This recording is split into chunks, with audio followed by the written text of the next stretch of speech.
This video is brought to you by Gateway Subaru. Higher standards.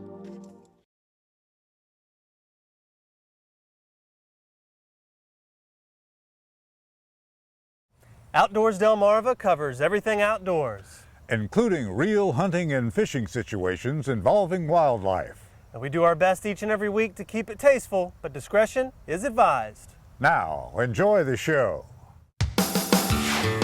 This is Outdoors Delmarva, presented by Gateway Subaru. Higher standards. This week on the show, All right, Cam Willie. the word is out that the red drum bite is red hot in the coastal bays, and we're heading down to Accomack County to see for ourselves. And as part of Hunter Safety Month here on the show, we're sharing more tips and tricks to keep you safe in your tree stand this season. That's very good. Thank you. Plus, one Delmarva Hunting Club hosts a tasty fundraiser to preserve land and natural resources here on the peninsula. Right now on Outdoors Delmarva.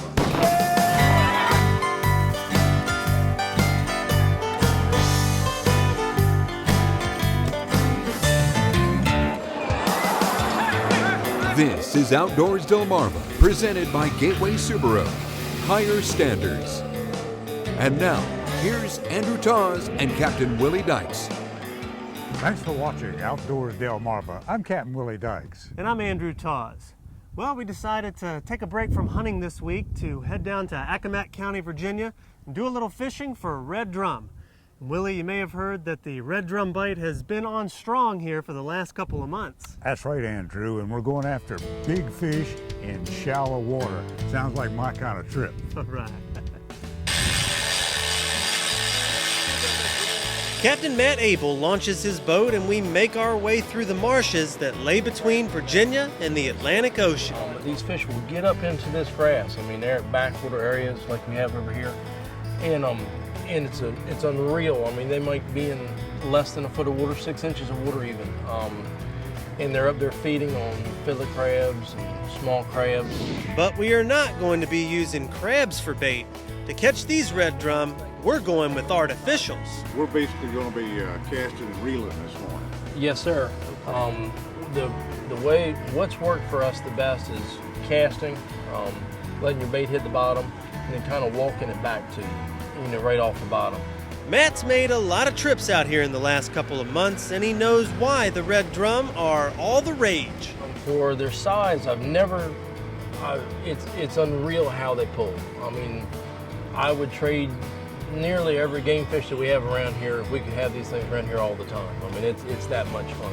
No offense is meant for speckled trout and rock, but a fish that fun to catch and one that rivals either on the dinner table is one we are ready to haul in the boat. They come up with really neat names for this. This pink with the greenback is electric chicken. So we're going to put you on the electric chicken, Cam Willie. Casting commences, along with the sun emerging to cast its orange glow onto the grass. We cast into that grass, reeling in as Matt instructed. Captain Willie gets a little rock on the line, and soon after, he's got something with a little more fight to it. Oh, look at that. All right. All right, Captain Willie. Prove that the most important thing is to be pure of heart. Oh, that's a nice fish. Hey, put the weight in there. You got him in the command. Well, I don't want to. All right, Cam Willie. Yeah. Rock him. There you go. He fights right to the boat, doesn't he? You see. Now the blue's showing up on his tail in the sun there. Felt like there was a hefty fish on there and that he was going to. It's just like a bulldog. I mean, The first fish is in the boat, and we're eager to get some more. Matt has caught upwards of 30 in a day out here, a fraction of which will suit us just fine. And finally, I get a fish on. You didn't get any better than that. Fishing was even a little bit better than this, but you know what I mean. We can't really complain too much about this. It's a lot of action. It's fun. You didn't have to go that far. Matt is hopeful a school of reds will come out of the marsh with the falling tide. He's seen a couple breaking water on the edge of the grass, And could Art finally get in on the action? That might be now. Yeah, he just doesn't know he's... There he There is! you go. Walk me around the boat. All right, now you do know we're supposed to get the fish in the boat, right, Art? Yeah. That one might be too big. There you go, Captain Art, a double spotter. Look at that fish there. They pull as hard as any fish you want to catch. I tell you what, this is a lot of fun catching these fish in the shallow water. They got nothing to do but but make runs. It's just the most fun you can have. We've finally found a school, but several fish have gotten away from us. Captain Willie puts an end to that. Now that thing is working me a little bit.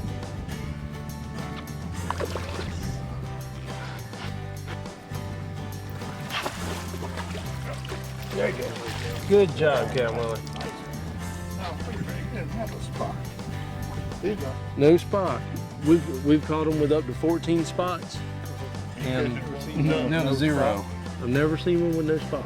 I don't really feel like I got cheated because he has no spots, because that was quite a little fight this guy put up here. Although we didn't get into double digits, the fish we did catch were enough to show us how nice it has been having the red drum around. Oh, I think we're on the tail end. It's definitely not as many fish as was here 2-3 weeks ago. But, you know what I mean? Hey, we still had a lot of action today.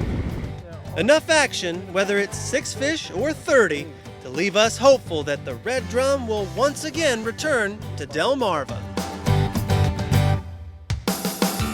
Coming up next, in our final installment on hunter safety, we'll show you some more practical tips on how you can be safe in your tree stand. But first, did you know? This time of year, red drums spawn in the marsh before heading out to sea. How long does it take for the red drum's eggs to hatch from the time they are fertilized? Is it A, 24 minutes, B, 24 hours, or C, 24 days? The answer when we come back. You're watching Outdoors Delmarva, presented by Gateway Subaru. Higher Standards. Sponsored by Shorts Marine, Shooter's Choice, Sean Mann Outdoors, Goody's Marine, and Wink Sporting Goods. Outdoors Delmarva will be right back. There you go, Captain Art, a double spotter.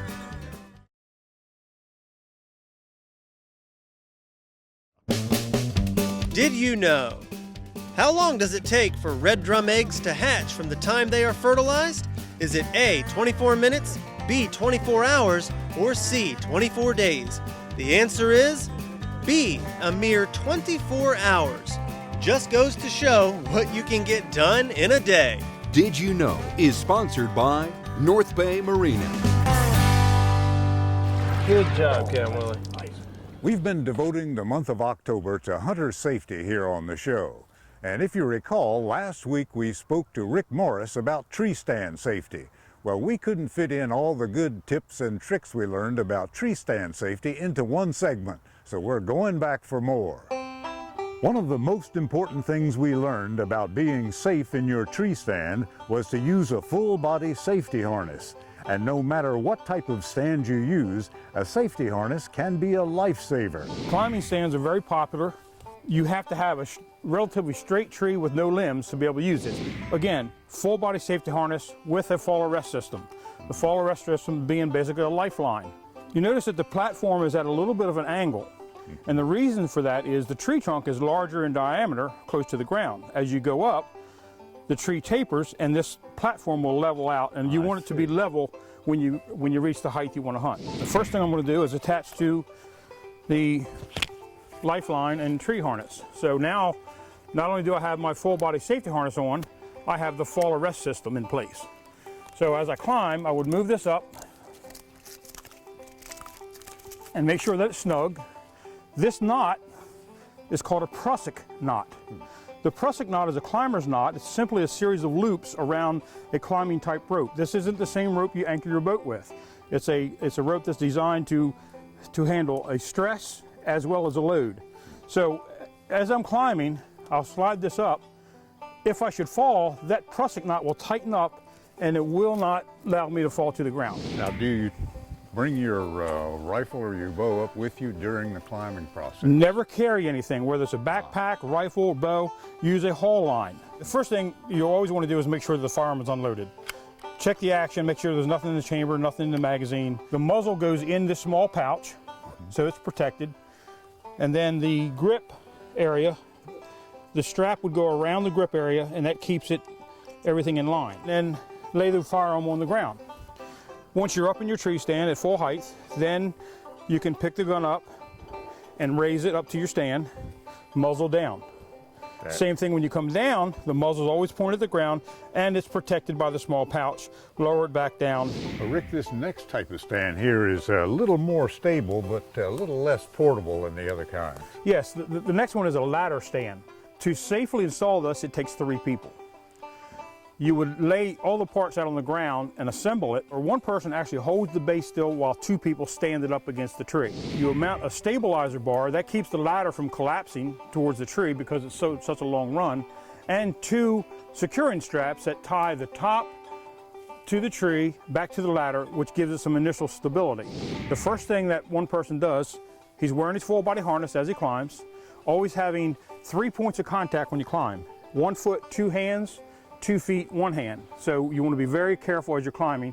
And initially you have to be very careful with your balance because it's not attached permanently at the top yet. First thing you do is attach your lifeline to the tree, your fall restraint system, and snap in to the prusik knot. Now notice I have the lifeline coming down the front of the ladder because if I fall, I'm going to fall against the ladder. If I have it around the side, I could be dangling over here in open space, but with the front of the ladder, I fall. Now I'm suspended. All I have to do is grab back onto the ladder, find my steps. This type stand, lots of time you'll see in a homemade variety. Not everybody's an engineer, not everybody's a good carpenter. Do not use homemade stands. Always have a device or something with you when you're climbing that you can contact somebody in an emergency. A cell phone. I keep my cell phone attached to a string, okay? So that if I fall and I have to use my cell phone, if I drop my phone, it stays with me. I keep a whistle with me. After a while, you're going to get tired of hollering, and something you'll appreciate as a helicopter pilot, a light that gets seen from the air.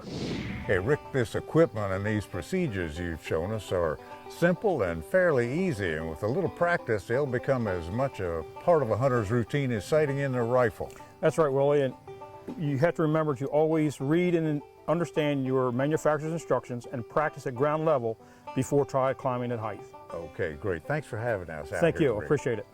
We hope to be seeing you guys out in the field safe and sound. Coming up next, one Delmarva hunting club finds a unique way to raise money to protect natural resources right here on the peninsula.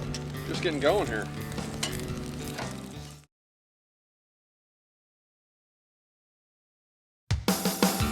You're watching Outdoors Delmarva, presented by Gateway Subaru. Higher standards. This time of year, many Delmarvans are hungry for hunting. And some time ago, we visited a group of sportsmen who put together a dinner, a wild game dinner, to help raise money for a worthy cause. He's selling 50/50s, he's selling cans. It's no secret that some of the best stewards of land conservation are the sportsmen who spend time in the outdoors. This is our 14th annual wild game dinner, and we've been doing this thing to raise money for our club. We lease properties, we work with land trusts, and try and preserve property in its natural state. And so this dinner helps us do that. Thank you. You're welcome. These are cocktail meatballs that are made with elk that my husband hunted in New Mexico. The Wannendale Hunt Club has some 20 members, and their annual fundraising dinner near Lewis, Delaware, has become well known. And as you can see, it's also well attended. We started on my main farm, which has been in my family for several generations, which is right here. And then over the years, as we've grown, we've started leasing property all over the county. We have stuff in Bethany. We've been as far as Delmar. So yeah, always looking for more property, and it's great when we can do it with something that it's property that we're preserving. For the conservative Epicurean, these dishes may seem downright exotic. I believe we do have a couple bear roasts in there. We have some wild moose, some elk. I'm not sure. There might be some wild boar in there. We have oysters, venison, duck, goose, all kinds of stuff. And any one of those could be prepared probably 4 different ways. So there's all kinds of stuff. We always keep a little chicken around or something for people that don't want to get a little too adventurous. But that's not going to stop the adventurous diner from trying something new. Tried out the black bear, and then that's pretty interesting. I also like the oysters down the line. It's really good. Corned moose, clams, duck, smoked turkey, and duck and dumplings. I mean, I wish there was more black bear to try. I only got a little piece. I got the duck and dumplings, the waterfowl combo. I got black bear, venison burger, and the cold moose and chicken sausage. And of course, people have their favorites. And duck and dumplings. And what do you think of the duck and dumplings? It's awesome. That's why we come here. Duck and dumplings, that's why I'm here. We at Outdoors Delmarva can never resist the opportunity for some good eats. And when it also helps to conserve our region's natural resources, that's just one dish that we can't pass up. Get outdoors, Delmarva. Coming up next, find out how we have learned so much about the migratory patterns of Canada geese in this week's Korchis Corner Classic.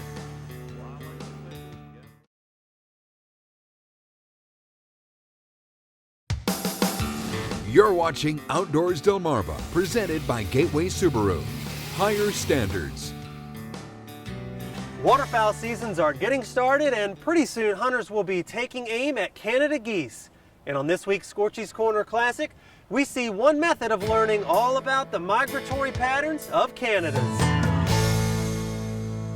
They came to us in the early days of autumn, and at sundown tomorrow, with hunting season ending, Delmarva's migrant squadrons of Canada geese will settle down to rest from the rigors of evading man off and on since October the 23rd of last year. They will stay with us as cold weather continues.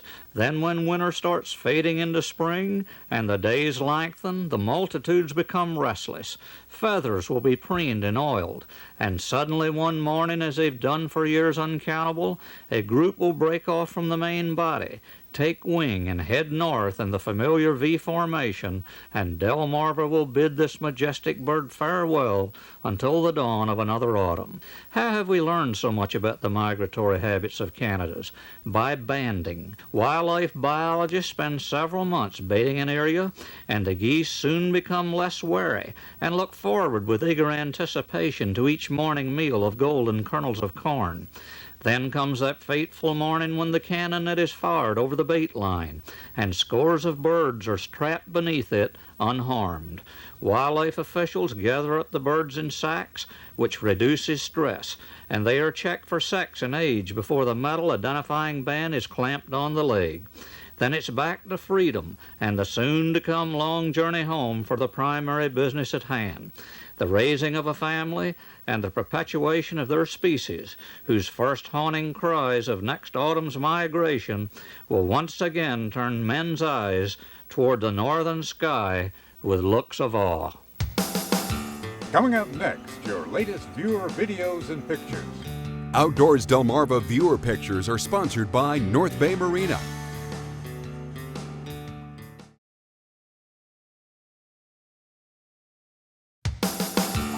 You're watching Outdoors Delmarva, presented by Gateway Subaru. Higher standards. Sponsored by Shorts Marine, Shooter's Choice, Sean Mann Outdoors, Goody's Marine,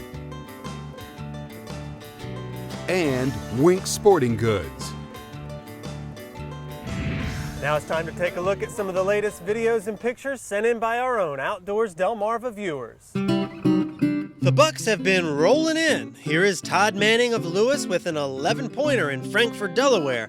Todd harvested this guy during October's muzzleloader season. 9-year-old Drake Turner of Salisbury got this 4-point buck, his first one with a muzzleloader while hunting with his dad and uncle. And not to be outdone with another 11-point buck, this one harvested by Lake Nichols of Linkwood, Maryland. And that's going to wrap up another week of adventures for us. And Willie, I think you did outfish me down there in Virginia for the red drum, but I did have to operate the camera a little bit. I don't know, Andrew. I think being pure of heart has something to do with it, too. And you know, hunter safety is a subject that never gets old, and there's always something new, even for the experienced hunter. Yep, sure is. And for my partner, Captain Willie Dykes, I'm Andrew Taws, reminding you to get outdoors, Delmarva.